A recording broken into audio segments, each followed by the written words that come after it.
Hello, I M R के Jha from Mahatma Gandhi शिक्षण संस्थान दरभंगा।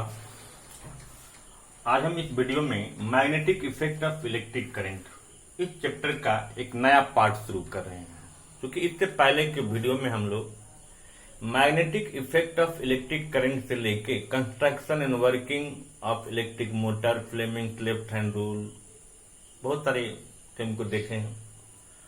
अब उसके बाद चलते हैं उसके रिवर्स पार्ट कहो, उसके सेकंड पार्ट में चलते हैं। तो सेकंड पार्ट में आता है इलेक्ट्रोमैग्नेटिक इंडक्शन। आप कहोगे इलेक्ट्रोमैग्नेटिक इंडक्शन होता क्या? आज हम ये दो टॉपिक को समझेंगे, इलेक्ट्रोमैग्नेटिक इंडक्शन और an activity to demonstrate electro, मतलब इस इलेक्ट्रोमैग्नेटिक इंडक्शन को समझने के लिए एक एक्टिविटी समझेंगे, ताकि जब तक हम एक्टिविटी नहीं समझेंगे तब तक ये क्लियर नहीं होगा। तो इलेक्ट्रोमैग्नेटिक इंडक्शन क्या होता है? देखिए, इससे पहले तक में अभी हम लोग समझे कि जब हम कोई भी इलेक्ट्रिक करंट कैरिंग कंडक्टर है या वायर है, तो उस वायर में एक मैग्नेटिक फील्ड एक्सपीरियंस होता है, मतलब उस वायर के सराउंडिंग्स में मैग्नेटिक फील्ड होता है। तो एज ए कंक्लूजन ये कहा जा सकता है कि इलेक्ट्रिकल फील्ड से मैग्नेटिक फील्ड जनरेट होता है।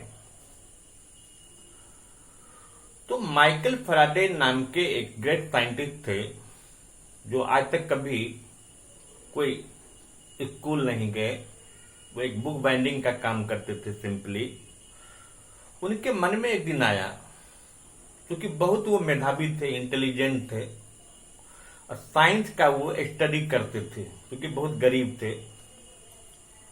तो उनके मन में एक दिन ये आ गया कि जब इलेक्ट्रिकल फील्ड से मैग्नेटिक फील्ड बन सकता है, तो फिर मैग्नेटिक फील्ड से भी इलेक्ट्रिक फील्ड बनना चाहिए। ये मन में आया और इस पर उन्होंने काम किया, और काम करने के बाद कई रिसर्च किए, कई एक्सपेरिमेंट किए, कई एक्टिविटी किए। तब जाके इन 1831 एक ब्रेकआउट थ्रू हुआ, एक इंपॉर्टेंट ब्रेकआउट हुआ साइंस के फील्ड में, जो 1831 में माइकल फैराडे ने मैग्नेटिक फील्ड से इलेक्ट्रिकल फील्ड जनरेट कर दिए एक्टिविटी करके। तो एक बहुत बड़ी चमत्कार हुई।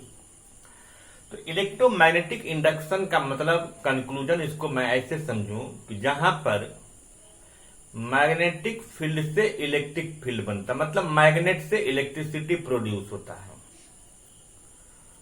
ये तो कहने के लिए हुआ, बट हम इलेक्ट्रोमैग्नेटिक इंडक्शन को हम डिफाइन कैसे करेंगे? तो इलेक्ट्रोमैग्नेटिक इंडक्शन को डिफाइन करने के लिए हम, अब ये मेरे हाथ में एक कॉइल है, देखो। अब ये मार्कर को आप अभी एक मैग्नेट समझो। तो ये अगर कॉइल है, तो हम इस कॉइल के पास इस मैग्नेट को ले गए, या इस कॉइल में इस मैग्नेट को इंसर्ट कर दिए, ठीक है, और इसको हम पुश या पुल करते हैं, ठीक है।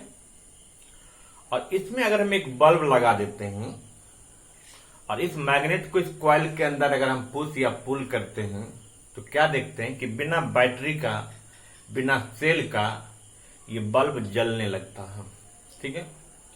इसको अगर हम ऐसे बस रेस्ट में रखे रहते हैं, पुश और पुल नहीं करते हैं, तो बल्ब जलना बंद हो जाता है।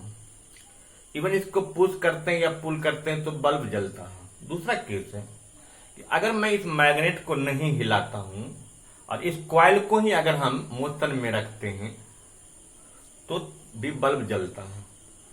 अगर दोनों ये मोशन में है तब भी बल्ब जलता है। तो अभी मेरे पास दो चीज है, ये एक मैग्नेट है, मान लो, मार्कर को मैग्नेट मान लो, और ये कॉइल है। तो जब इस मैग्नेट में और कॉइल के बीच में रिलेटिव मोशन होगा, रिलेटिव मोशन का मतलब कि दोनों में से कम किसी एक को मोशन में रहना है। अगर कोई एक मोशन में रहता है या दोनों मोशन में रहे तो अच्छा है। तो दोनों के बीच जब रिलेटिव मोशन होता है, तो इस कॉइल में इस मैग्नेट के मोशन के चलते करंट इंड्यूस होता है, इसमें करंट बन जाता है। इसी को हम इलेक्ट्रोमैग्नेटिक इंडक्शन कहते हैं। तो मोटा मोटी आपको इसमें समझ में आ गया कि मैग्नेटिक फ्लक्स से या मैग्नेट के मोशन से जब किसी भी कंडक्टर में करंट इंड्यूस होता है उसी को हम इलेक्ट्रोमैग्नेटिक इंडक्शन कहते हैं। बट यहाँ क्वेश्चन आता है कि हम इलेक्ट्रोमैग्नेटिक इंडक्शन को डिफाइन कैसे करेंगे। तो इलेक्ट्रोमैग्नेटिक इंडक्शन को डिफाइन करने के लिए हम ये कह सकते हैं कि due to relative motion of magnet and coil when electric current is induced in the coil, wire और conductor, then that phenomena is said to be electromagnetic induction। Clear. तो इलेक्ट्रोमैग्नेटिक इंडक्शन में क्या हुआ कि मैग्नेट और coil के बीच जो relative motion हुआ उससे उस कॉइल में, उस वायर में, उस कंडक्टर में करंट इंड्यूस हुआ। इसी को हम इलेक्ट्रोमैग्नेटिक इंडक्शन कहते हैं। ठीक है, इलेक्ट्रोमैग्नेटिक इंडक्शन समझे। अब है कि ये तो कहने के लिए हुआ। अभी मान लीजिए हम हाथ में वायर रख लिए, मैग्नेट मार्कर को मान लिया घुमा दिए, बट आप सेटिस्फाइड नहीं होगे कि ये कैसे हो सकता है। आप जनरेटर जानते हो एक, तो जनरेटर, एसी जनरेटर में यही काम होता है। ये ऑलरेडी एक्टिविटी क्या हुआ है, फिर भी हम इसको कर सकते हैं। ये देखिए, हमने एक सॉफ्ट आयरन कोर लिया है, इसके ऊपर में हम इंसुलेटेड कॉपर वायर को ऑन कर दिए, लपेट दिए, और वायर के एंड्स में, अभी मैंने बल्ब जलाने की बात किया था, बल्ब नहीं है, गैल्वेनोमीटर है। तो इससे पहले हमने एमीटर पढ़ा था। तो एमीटर एक डिवाइस होता है जो इलेक्ट्रिक करंट के मैग्नीट्यूड को बताता है कि किसी भी सर्किट में कितना करंट फ्लो कर रहा है। और गैल्वेनोमीटर एक डिवाइस होता है जो मैग्नीट्यूड तो करंट का बताता ही है, साथ साथ करंट का डायरेक्शन भी बताता है कि उस इलेक्ट्रिक सर्किट में करंट किस डायरेक्शन में मूव कर रहा है। तो गैल्वेनोमीटर भी करंट के मैग्नीट्यूड को भी मेजर करता है, साथ साथ उसके डायरेक्शन को भी बताता है। अगर हमने यहाँ बल्ब लगा दिया, तो बल्ब लगाने के बाद आप देखोगे कि बल्ब जलेगा। बल्ब अगर जल रहा है तो करंट तो आता होगा तब बल्ब जल रहा है।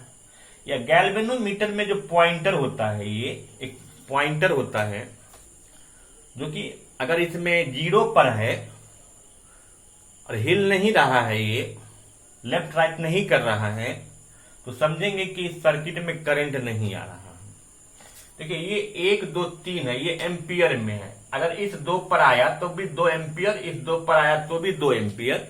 बट इस 2 पर आने का मतलब क्लॉकवाइज हुआ, इस पर आने का मतलब एंटी क्लॉकवाइज हुआ 2 एम्पियर ही। लेकिन अगर मान लीजिए कुछ ऐसा हो फेनोमेना जिसमें ये पॉइंटर डिफ्लेक्ट करे, तो पॉइंटर अगर डिफ्लेक्ट करना शुरू कर जाएगा, इसका मतलब इसमें करंट इंड्यूस हुआ। क्लियर। तो कैसे हम इस एक्टिविटी को लिखेंगे, तो आप पहले बताओगे कि इंसुलेटेड कॉपर वायर को किसी भी सॉफ्ट आयरन कोर के ऊपर में उसको ऑन कर देंगे, और कॉइल का जो एंड्स होगा उसमें गैल्वेनोमीटर कनेक्ट कर देंगे। ठीक है। उसके बाद आप एक ये मैग्नेट ले लीजिए। मैग्नेट का नॉर्थ पोल आप कॉइल की तरफ रखिएगा और साउथ पोल उधर रखिएगा। तो नॉर्थ पोल अगर इधर है तो मैग्नेट को अगर आप इधर लाएंगे ना, इस डायरेक्शन में, तो मैग्नेट का जो मूवमेंट होगा उसके अपोजिट डायरेक्शन में ये हिलेगा। जैसे ऐसे पॉइंटर है ना, तो ये ऐसे हो जाएगा। ठीक है।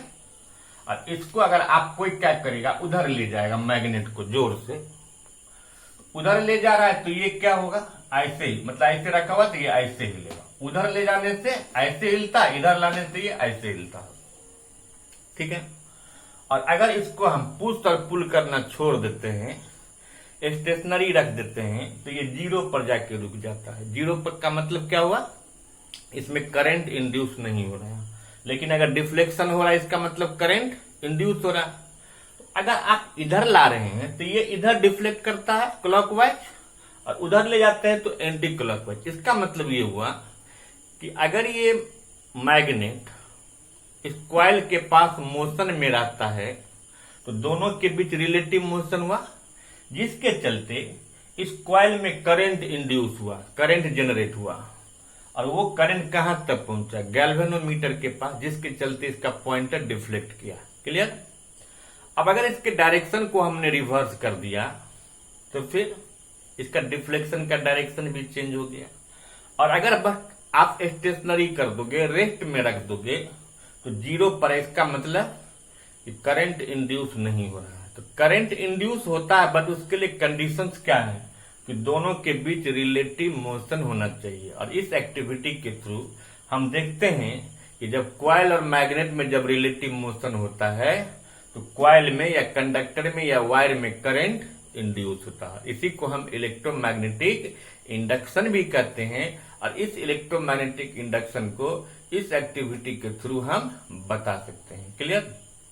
अब यहां पर एक चीज और आएगा कि अगर मान लीजिए हम साउथ को इधर कर दें, नॉर्थ को उधर कर दें, तो साउथ अगर इधर एक आएगा ना, तो साउथ जिस डायरेक्शन में मूव करता, हमेशा याद रखिएगा कि इलेक्ट्रोमैग्नेटिक इंडक्शन में साउथ मैग्नेट के साउथ पोल का जिस डायरेक्शन में मूवमेंट होता है उसी डायरेक्शन में करंट भी इंड्यूस होता है। तो कोई आदमी अगर उसको उधर ले गया, उधर अगर ले गया, ठीक है, तो इसका डिफ्लेक्शन आप देख रहे हो।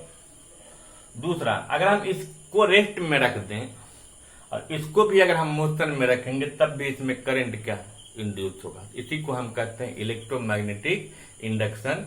इसमें और भी सारे एक्टिविटीज हैं, तो हम इसको अगले एक्टिविटी में समझेंगे। और एक चीज और मैं आपको बता दूं कि अभी जो मैंने बताया यही एक्सरसाइज का क्वेश्चन नंबर 13 आप देखोगे, एनसीईआरटी के एक्सरसाइज में क्वेश्चन नंबर 13 है कि क्वेश्चन कर रहा है क्या होगा जब किसी भी बार मैग्नेट्स को अगर हम पुश करते हैं, पुल करते हैं। तो आप बताना कि जब पुश करते हैं तो ये anti clockwise, galvanometer anti clockwise rotate करता है, ठीक है।